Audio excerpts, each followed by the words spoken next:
Good morning.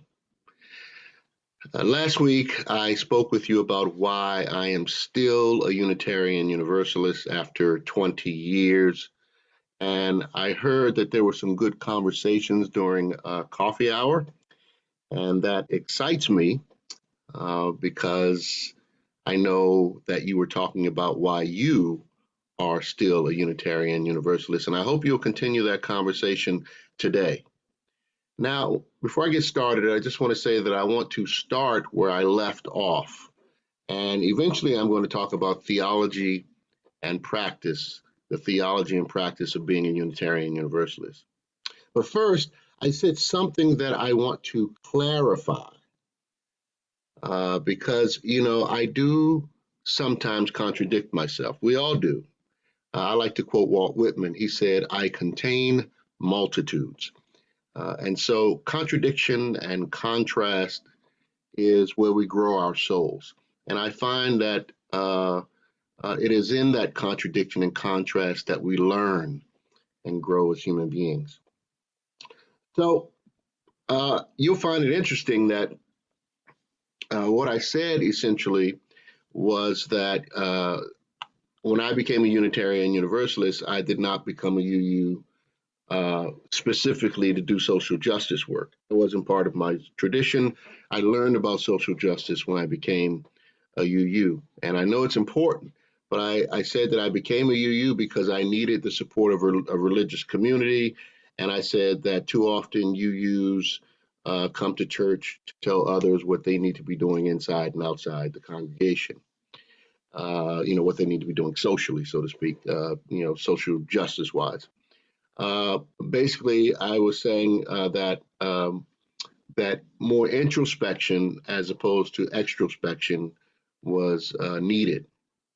But let me be clear: to be an authentic Unitarian Universalist, you certainly contain multitudes and contradictions, but we also put our theology into practice. In other words, we need both. We need introspection and extrospection. We need both to be balanced human beings, because that is, as it is written, faith without works is dead. Belief without actions is just belief. Our faith should be challenging us, humbling us, and inspiring us to be the change, to live the change, and to make the change.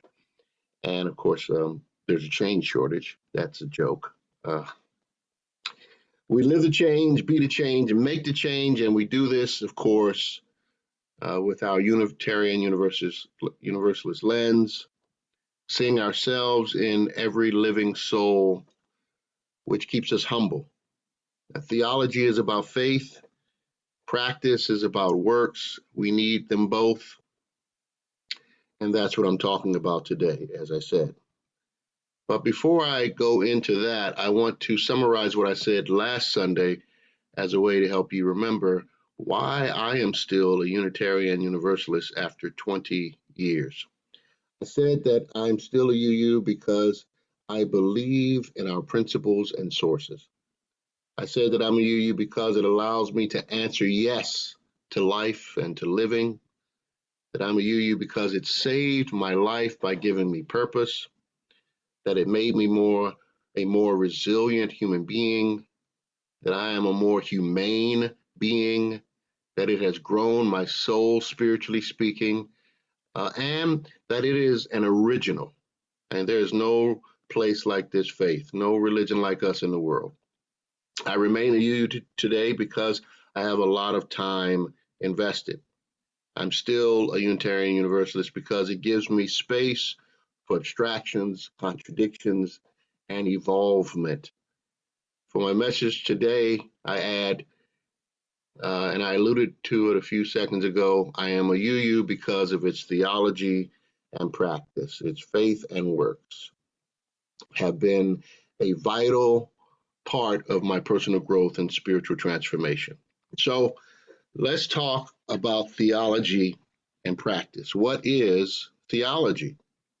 Theology is the study of God, the study of the Word of God, the Logos. But if we change God to good, One could say, from a Unitarian Universalist perspective, it is the study of good, the study of good words that heal and reconcile and save humanity and build other people up. That's my version of Unitarian Universalism. It's about what it means to be a good person, a humane being. What then is practice? Well, athletes go to practice to get better, to learn. Doctors have a practice, even though it's kind of hard to think about doctors having a practice when they heal us and help us to get better. But they also learn in the process through every ailment and sickness, through every time someone gets better. A doctor is learning more and more about their practice, about what they're doing. It's making them better at their game. So practice is an interesting word, isn't it? Lawyers also have a practice. The word practice defined is, quote, the actual application or use of an idea, belief, or method as opposed to a theory or idea. Basically, it's action. Practice is also defined as doing something again and again in order to become better at it. It's scary to think that physicians are practicing on us, as I said, but they get better. But it's in a way, it's true, right? It's all a practice. As Unitarian Universalists, we put our faith into action. We put our good words into action so that there can be healing and reconciliation and love manifest in our world. And we practice using our God words or our good words, our theology, over and over until we get it right. As Unitarian Universalists, we practice putting good words into actionable activities. In the 1600s, Unitarian Christians argued over the unity versus the Trinity of God. That's where the name Unitarian comes from. I'm sure you knew that. Uni meaning one, as opposed to Trinitarian meaning three, one God, Unitarian. But today, we know that Unitarian basically believes in when you say the word Unitarian, it's talking about a believer in the oneness of everything. Or we could say one who believes in unity. This is more of a postmodern way of saying what a Unitarian is, because we're no longer liberal or even fundamentalist Christians. Our tradition has evolved over the years. Similarly, the Christian Universalist part of us that emerges in the 1700s believed that, there were those who uh, were saved and those who were condemned. That was Calvinism, but they believed that all were saved, that there was universal salvation. Everybody goes to heaven. And today, we have to redefine that because of evolution and time. We could look at universal salvation as the interdependent web of existence. So Unitarian and Universalism to me basically say the same thing. And if you combine the first and the seventh principle, uh, that's basically what Unitarian Universalism is.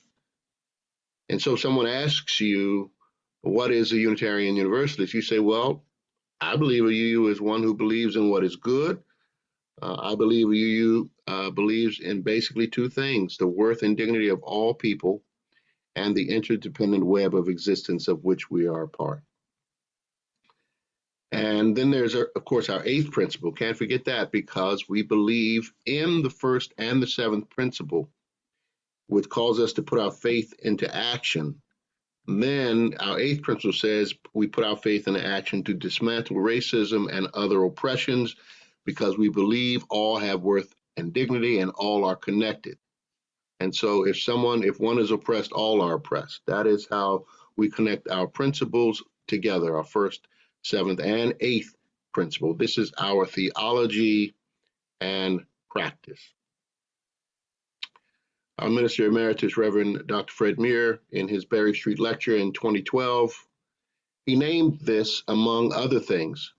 In the reading this morning, um, he put forth that there are four pillars in Unitarian Universalism as the foundation for our beloved community. You can see that slide back up on your screen. Fred said that multiculturalism, environmental justice, sexual and family values, and right relationships are the four pillars of our justice seeking and justice making ecclesiology and are the foundation on which every Unitarian Universalist beloved community is built. That is, if we believe in unity and universality, then we believe that differences enhance life. Diversity is good. Racism blinds us from seeing God or that which is good. And we're one body. And so, what we do to various environments, environmental justice, whether that environment is social, political, geological, we end up doing to ourselves. We believe that one's body, like the earth, is a temple and should be loved and cared for. We also believe that there is such thing as a healthy sexual relationship with yourself and others that is built on values that unify and embrace the diversity and humanity uh, that embraces sexuality and orientation. And we believe, as you use, that we need to put this into action through development of right relationships, creating solid interpersonal relations with others based in mutuality and reciprocity.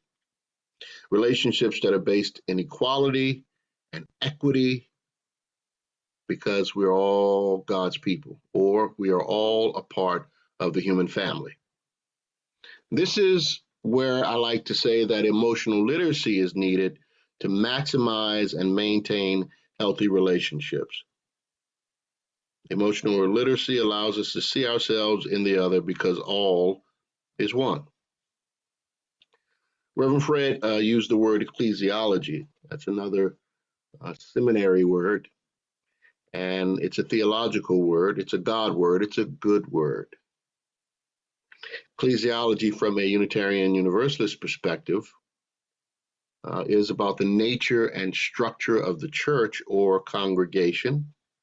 I think Fred is saying that we here at UUCA are structured around right relationships, around sexual expression, around diversity and multiculturalism, and respect for ourselves and our planet. Ultimately, we believe this is what love looks like. These are the four pillars that hold us up, and we put this love into action inside and outside of our congregation. Now, to keep us on this path, we need a spiritual practice. Or if you don't like that, a better way to say this is we need a routine that encourages us to live our best lives.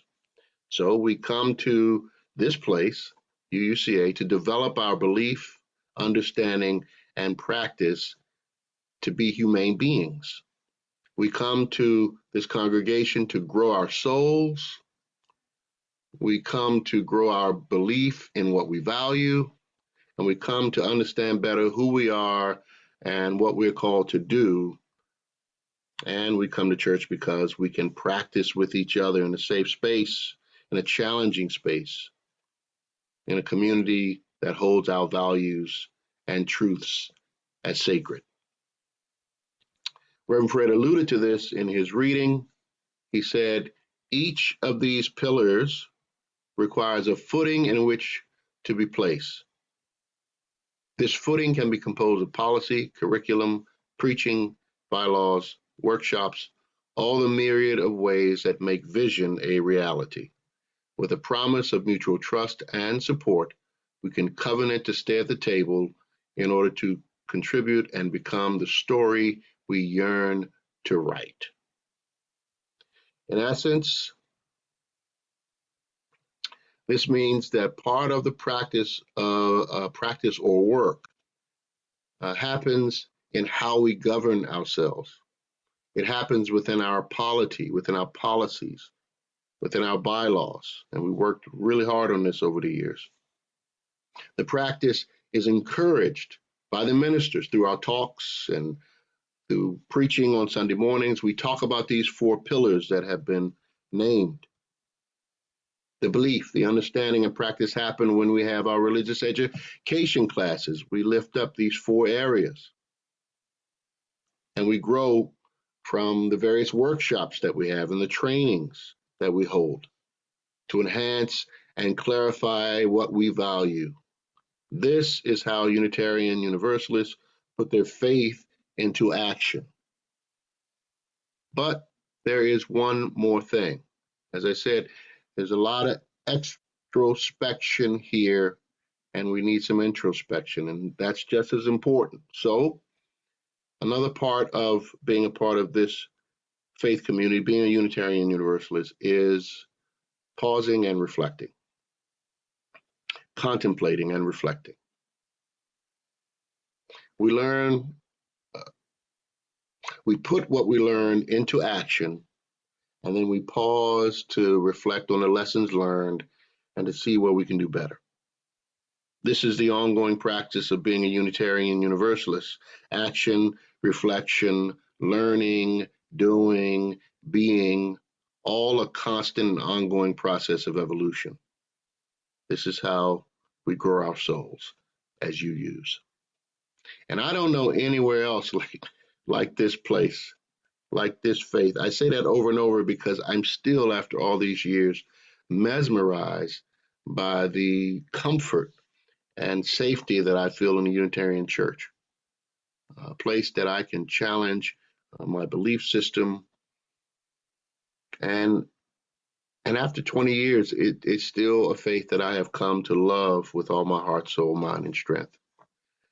But I want to summarize that I'm still a UU because our theology helps me practice using and putting good words into action. I'm still a UU because it has at least four pillars: multiculturalism, important for us, racial justice, environmental justice, uh, sexual and family values, and right relationships. These four pillars help us in our understanding of what it means to be a Unitarian Universalist, a believer in unity, a Universalist, a believer in interconnectedness. That's the first and the seventh principles. And that's why I'm still a UU, because I get to try again and again until I get it right. And sometimes we have to say, I'm sorry. We have to be held accountable to the hurt that we cause. But there's a song again playing in my head: though you've broken your vow 1,000 times, come, come, whoever, wherever you are, come, come. For this is a practice. We get to come back to practice. We may have had a bad workout. We may have thought about throwing in our membership. We may need to not go to the gym for a while, just take a break. But we come back to the practice. We come back and we get into the groove again with the workout, and we get back into our rhythm as a Unitarian Universalist, because our work is so important in maintaining the health of ourselves and our world. There's so much sickness and hatred today. So I hope you've enjoyed my last two sermons about why I'm a Unitarian Universalist. I must have named at least 20 reasons why I'm a Unitarian Universalist. And I wonder if you can start naming why you are a Unitarian Universalist. So here's some questions for you to think about for coffee hour. Why did you join a Unitarian Universalist church? Or why are you considering joining this congregation? Why are you still a member after all of these years? How would you describe Unitarian Universalism to your friends and family? Lots of good questions, maybe a few answers I gave you for coffee hour, but that's all I got for today. It's been a busy week. I'm glad to be able to share this message with you. I look forward to seeing you in person. Zoom is getting old, but I'm glad we've stayed connected. Blessings on this community. Thank you for your time this morning. Amen.